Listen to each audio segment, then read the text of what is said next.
Halo, Assalamualaikum warahmatullahi wabarakatuh. Salam sukses keluarga. Sahabat sukses keluarga yang berbahagia, pada kesempatan kali ini kita akan membahas suatu topik yang sangat istimewa sekali, yakni 5 kebiasaan utama orang sukses. Oke, mari kita ikuti bersama dan kita belajar bersama. Nah, sahabat sukses keluarga, ketika seseorang atau siapapun ditanya mengenai kesuksesan, apakah kamu ingin sukses? Maka pastilah dia menjawab, saya pengen sukses, saya pengen mencapai cita-cita, saya pengen meraih impian hidup saya. Nah, tetapi ketika ditanya kembali, apakah kamu sudah siap dengan risikonya? Apakah kamu sudah siap dengan konsekuensinya? Maka ini adalah pertanyaan yang kadang tidak bisa spontan dijawab. Karena kenapa? Karena antara keinginan dan komitmen itu adalah berbeda. Kalau hanya punya keinginan, punya rencana, punya mimpi, itu adalah sesuatu yang semua orang bisa. Tapi apakah Anda berkomitmen, mempunyai sikap konsisten terhadap apa yang Anda inginkan, jalan yang Anda tempuh, strategi yang Anda lakukan, ini yang masih tanda tanya. Oleh karena itu perlu diketahui oleh kita bersama bahwa setiap orang sukses dia mempunyai pola untuk mencapai kesuksesannya. Nah, yang kita mau bahas dasar-dasar utama pola yang dimiliki oleh orang-orang sukses. Apa pola yang mereka miliki untuk mencapai kesuksesannya? Rata-rata orang memiliki pola ini. Maka oleh karena itu silakan kita bersama-sama introspeksi diri, apakah kita benar-benar sudah menjalankan hal-hal yang akan kita bahas ini. Yang pertama yang harus dimiliki seseorang yang ingin agar dirinya mampu mewujudkan suatu kesuksesan di dalam hal apapun, baik di dalam hal karir, di dalam hal keluarga, ya, di dalam hal pengembangan diri, di dalam hal sosial, pengabdian, dan di dalam hal sesuatu mulai dari tingkat yang paling kecil sampai yang paling besar, maka Anda harus mempunyai sikap disiplin. Sikap disiplin adalah konsistensi kita di dalam menjalankan suatu peraturan, suatu kebiasaan yang positif, suatu kegiatan yang sudah diagendakan, ya. Mulai dari disiplin bangun, disiplin untuk melaksanakan tugas-tugas yang sudah diberikan, dan disiplin untuk menjalankan setiap tahapan-tahapan dari proses yang harus dilakukan untuk mencapai tujuan akhir. Jadi kita harus tahu strateginya. Kalau misalnya Anda ingin menjadi seorang dokter, maka Anda harus membaca segala sesuatu terkait dengan kedokteran. Anda harus mempunyai teman dokter. Anda harus mengkaji, meneliti, ya, dalam hal kedokteran. Nah, ini yang harus Anda miliki. Dan senantiasa Anda berdoa, Anda berharap, Anda melakukan langkah-langkah yang bisa mengantar kepada apa yang Anda inginkan. Jadi pertama adalah disiplin. Tunjukkan bahwa Anda memang benar-benar konsisten waktu. Ini yang nomor satu. Karena kenapa? Karena apapun yang Anda bangun tanpa kedisiplinan akan hancur. Jadi apa yang Anda inginkan, rencana yang Anda inginkan, kalau Anda tidak konsisten melalui tahapan-tahapannya, melalui prosesnya, maka tidak akan ada suatu impact yang positif. Jadi impact yang positif, hasil yang positif adalah dicapai karena Anda konsisten menunjukkan sebuah komitmen bahwa Anda akan selalu bangun lebih pagi daripada yang lain, sesuai yang Anda jangankan. Anda harus menulis, Anda harus datang ke kantor pada jam yang sudah ditentukan. Ini adalah disiplin. Kalau Anda undangan, Anda harus tepat waktu. Anda menunjukkan sebuah karakter, kebiasaan positif, kedisiplinan. Nah, ini yang akan membuat nilai Anda semakin berkembang, nilai Anda semakin tinggi. Nah, kalau Anda tidak disiplin, maka Anda tidak akan pernah bisa mencapai sesuatu yang luar biasa dalam hidup Anda. Ingat bahwa prestasi yang besar itu dicapai dari prestasi-prestasi kecil sehingga menghasilkan suatu hasil yang bagus di dalam hal Anda menata proses-proses yang sudah dilalui.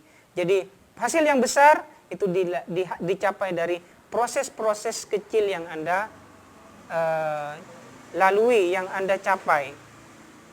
Jadi itu adalah akumulasi dari pencapaian-pencapaian kecil yang Anda dapatkan. Itu yang pertama. Yang kedua apa? Yang kedua adalah rata-rata orang yang sukses, polanya mereka adalah memiliki teman dan lingkungan yang positif, yang memberdayakan, lingkungan yang mampu memacu dia untuk berprestasi sebagaimana orang lain. Maka kata sebagian mentor yang saya ikuti bahwa cara untuk mengetahui penghasilan bulanan kita, lihatlah dari teman-temannya. Cara untuk mengetahui bahwa Anda orang baik, maka lihatlah pada teman-temannya. Begitupun dalam memilih jodoh. Jodoh yang akan Anda pilih, silakan lihatlah lingkungan yang dia selama ini berkawan, lingkungan yang saat ini dia ikuti. Jadi kalau kita mau untuk menjadi orang yang baik, maka pilihlah lingkungan yang baik. Dan tentunya kita juga harus memilih teman.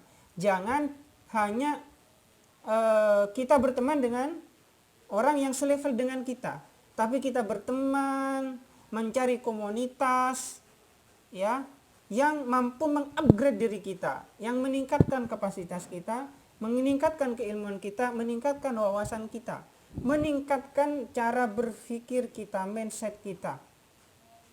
Jadi oleh karena itu, pilih teman dan lingkungan.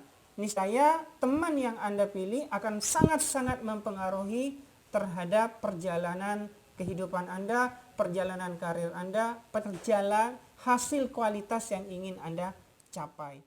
Yang ketiga, pola yang dimiliki oleh orang-orang bermental sukses dia senang berbagi, senang memberi, senang menolong.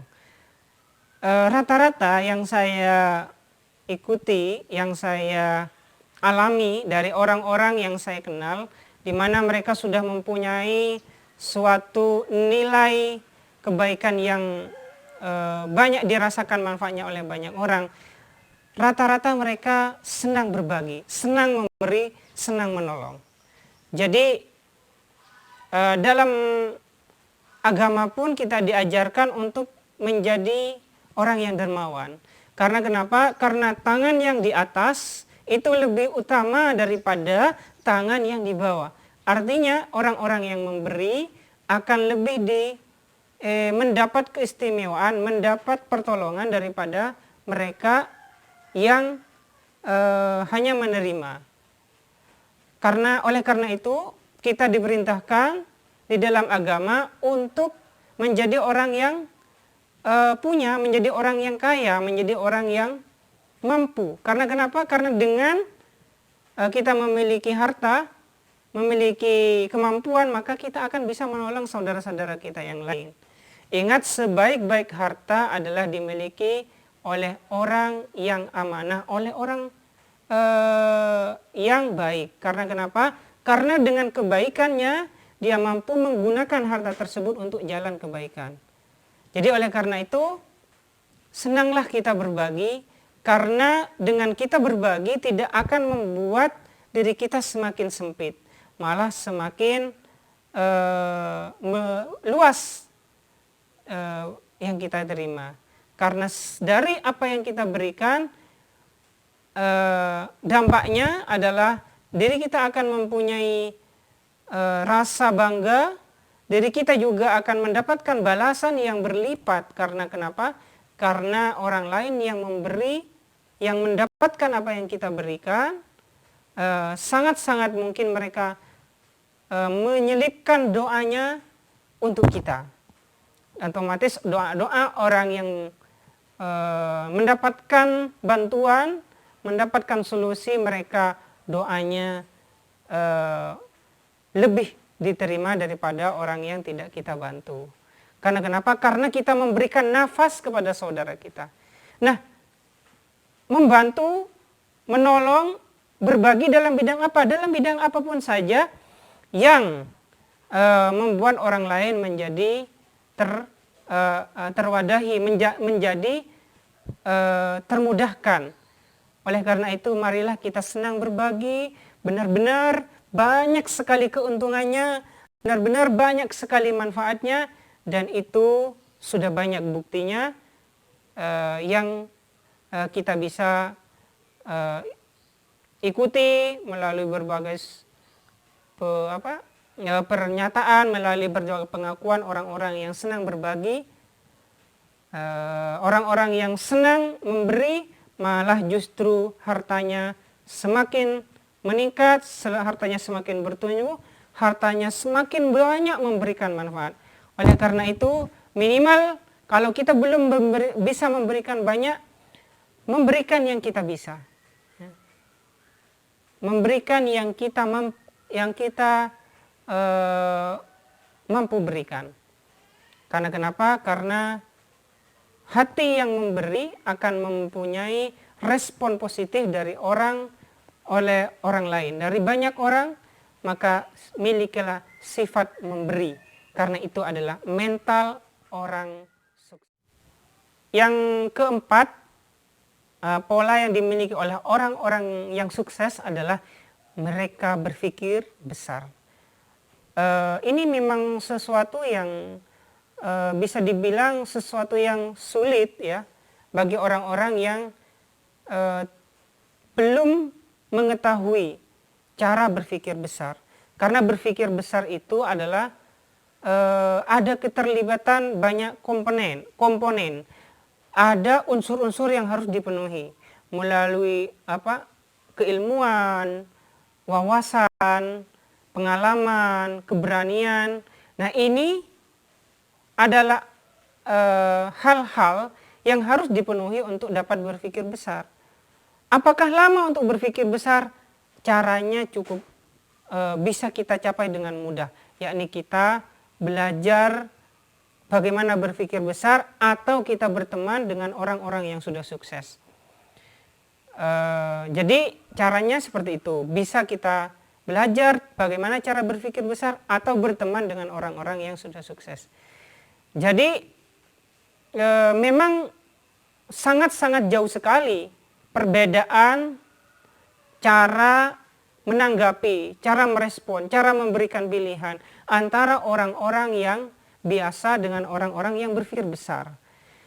Orang-orang yang berpikir besar itu adalah ada di dalam dirinya, ada di dalam alam bawah sadarnya. Jadi biasanya yang berjalan yang berpengaruh adalah dari segi niatan, dari segi tujuannya, dan juga dari sisi programnya. Jadi barang siapa orang yang mempunyai ketulusan yang tinggi, keikhlasan yang luar biasa, dan keinginan untuk memberikan manfaat, nah disitulah biasanya orang mempunyai potensi untuk mampu melakukan jangkauan-jangkauan besar di dalam hidupnya.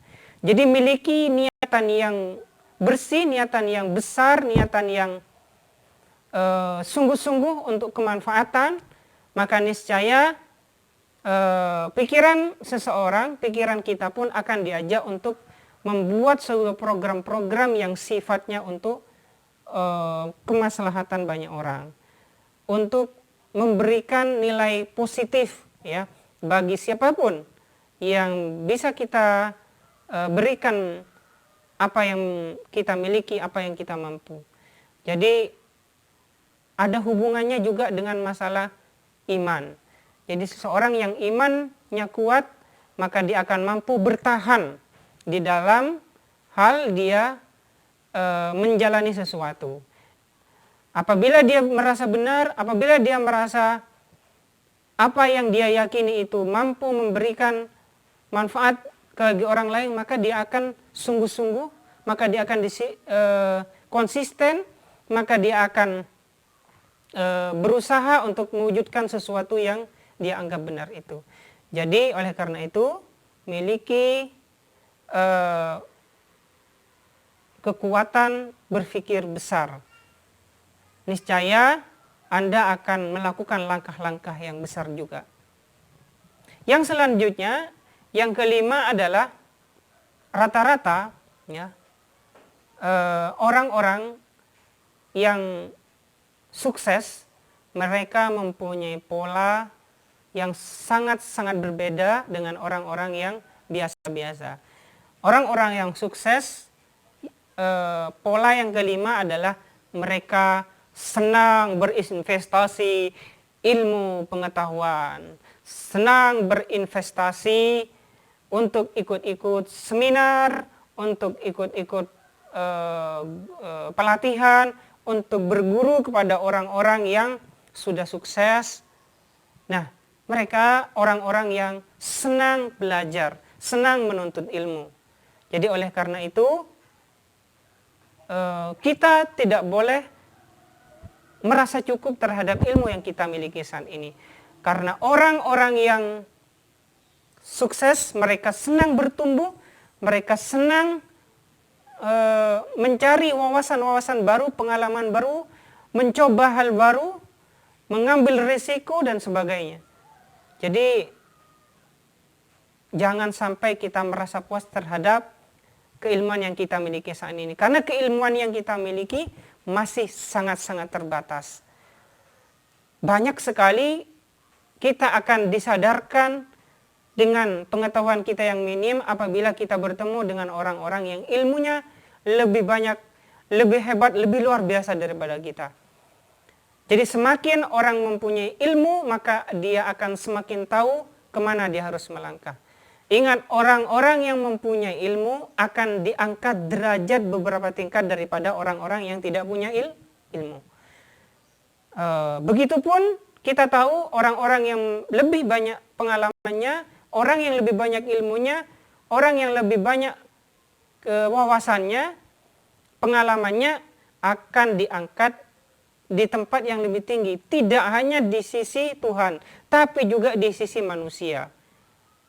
Kita bisa lihat orang-orang di sekitar kita, orang yang mempunyai ilmu, mereka akan diberikan porsi yang lebih daripada orang-orang yang biasa. Jadi oleh karena itu, mari kita semangat untuk menuntut ilmu. Salah satu tanda bahwa kita orang yang senang bertumbuh, orang yang senang mengembangkan diri, orang yang senang di dalam hal mewujudkan hal yang lebih besar dalam hidup kita, target-target besar dalam negara, adalah orang yang senang belajar, senang menuntut ilmu. Niscaya apabila kita senang menuntut ilmu dan ilmu yang kita miliki kita kuasai, ilmu yang kita kuasai kita praktikkan, niscaya lambat ataupun dalam prosesnya kita akan semakin cepat dan lebih cepat untuk mencapai apa yang kita cita-citakan. Demikian yang kita bisa pelajari. Semoga kita semua bisa mencapai kesuksesan di dalam hal apa yang kita cita-citakan, di dalam hal tujuan yang kita inginkan, di dalam hal visi, regulasi hidup, resolusi hidup yang kita ingin capai, dan insya Allah bersama Tuhan bersama itu Tuhan mengizinkan, Tuhan mengijabahi apa yang menjadi keinginan-keinginan kita di dalam kehidupan kita. Terima kasih. Jangan lupa like and subscribe dan juga pencet tombol notifikasi, dan insya Allah Anda akan mendapatkan video-video saat saya mengupload video baru. Terima kasih, mohon maaf. Selamat menunaikan ibadah puasa. Sukses keluarga. Terima kasih.